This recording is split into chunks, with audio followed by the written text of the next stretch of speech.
Hello everybody, welcome back to Zavvi TV's weekly news roundup. I'm Sam. I'm Alistair. And we're going to be giving you all the hottest stories from last week's pop culture news. So our first big news story of the week is that Christopher Nolan's highly anticipated new film Oppenheimer started filming. We've had our first look at Cillian Murphy in the lead role, and even more big names have been added to the cast.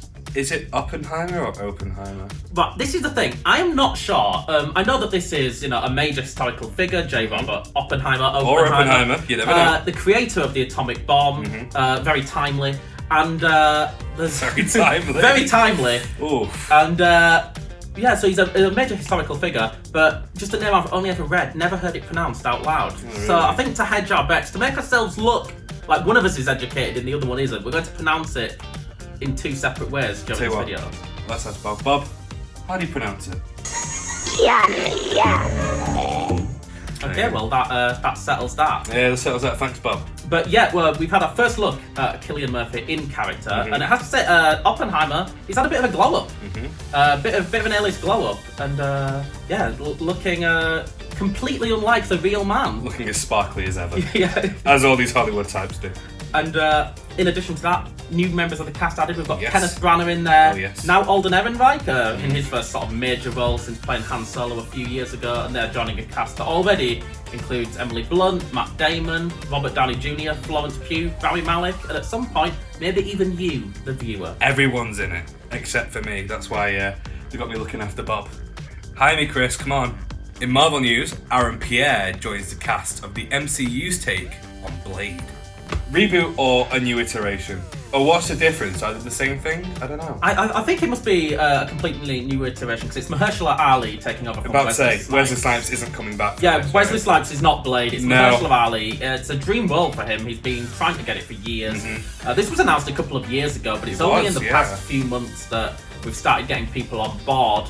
And Aaron Pierre is one of the first names attached to the cast list after Mahershala. It was great because I remember the D23 presentation when all these projects were announced, and we had Blade, and Blade was the one that got me super excited, and then radio silence until now.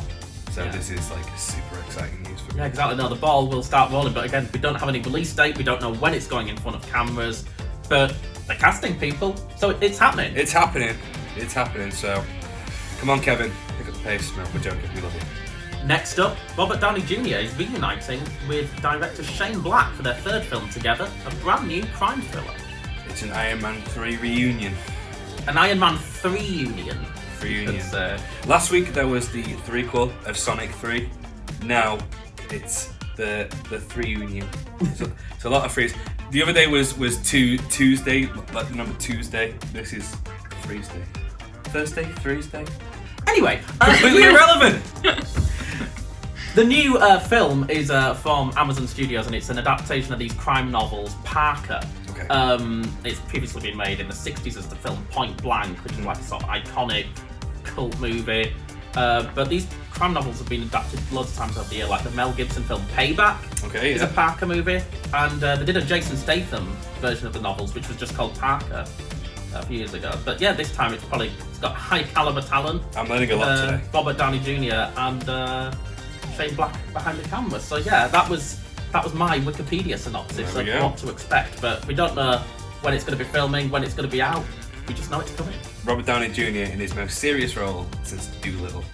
Yeah, exactly. Like after Tony Stark, he seemed like he was in a sort of, I don't know, like he didn't want to act for a while. Like he turned up to Doolittle, he did a Welsh accent, I'm sure he raked in the money. But now he's got a lot of things coming because he's in Oppenheimer. Now he's got this. I think we're getting back to Robert Downey Jr.'s serious actor. Good. We love that.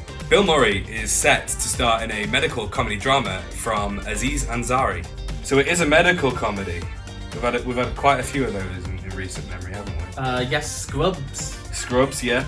I mean, is Scrubs recent memory, or is that a bit of a throwback? I think that's just us being like of the age. Showing our age. Scrubs. Oh, that was just the other year, wasn't it? Yeah, and then you look at it, it was like 15 years ago. I think he started in 2002. Actually. Oh, jeepers. I feel like it's very early 2000s. Yeah. I mean, I am no Superman. No. But will Bill Murray be a Superman? That's the question. I mean, that's what people are asking. That's true. Yeah. I mean, if he could be a Ghostbuster, he could be a Superman. And he could be a Doctor as well. What's your favourite Bill Murray cameo? cameo. Yeah. Not even just like film. Or Just role, like, or cameo. Because cameo, I can only think of Zombieland. Does he have like more cameos? Little Shop of Horrors. Oh yeah, of course. Space Jam. Do you count Space But Jam? the Space Jam, I cameo? feel, is like a full supporting role. He's in a few scenes in Space Jam. I feel like if they could do the bit with Little Shop of Horrors where he has to perform on a sadist patient, I think that would make the series for me, I think. We've had our first look at Daniel Radcliffe in character as Weird Al Yankovic. I mean, talk about stellar casting. He looks just like him. Have you seen the pictures? Yeah, I've seen the pictures. Oh, he looks just like him. And Weird Al is on set with Daniel Radcliffe at the moment, and they look identical. They look like a mirror. It's crazy. Exactly. There was a quote from Daniel Radcliffe, and he was like, putting on that Hawaiian shirt, it's a responsibility. Oh, of course it is. And he doesn't take this lightly. This seems like a very serious role for him.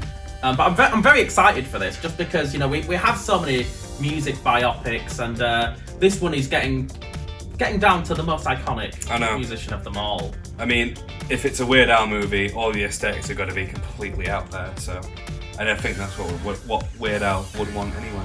Yeah. And he's on set constantly, so I think he'll get his way. Exactly. Yeah. If we get a live rendition of "Eat It," I'll be happy because I do love that song.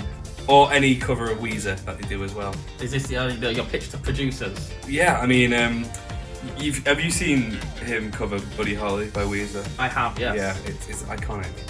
Absolutely iconic. Walton Goggins is cast in Prime Video's Fallout series.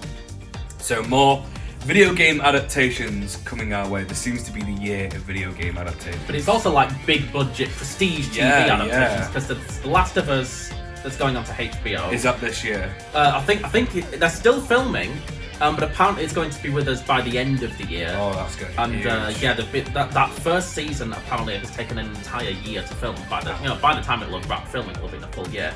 And Fallout, another post-apocalyptic thing, 50s aesthetic. I know. It's I imagine this is gonna cost them a pretty penny, but I'm sure Amazon can afford it. You could say it's going to be the bomb. Thank you. I'm here all week. God, we should have used that for Oppenheimer as well. Oh, I think that would have been insensitive. At least this is about a video game. So, thanks for joining us for this week's Pop Culture News Roundup. I've been Alistair. And I've been Sam. And please join us again next week for more of the weekly news. See you later.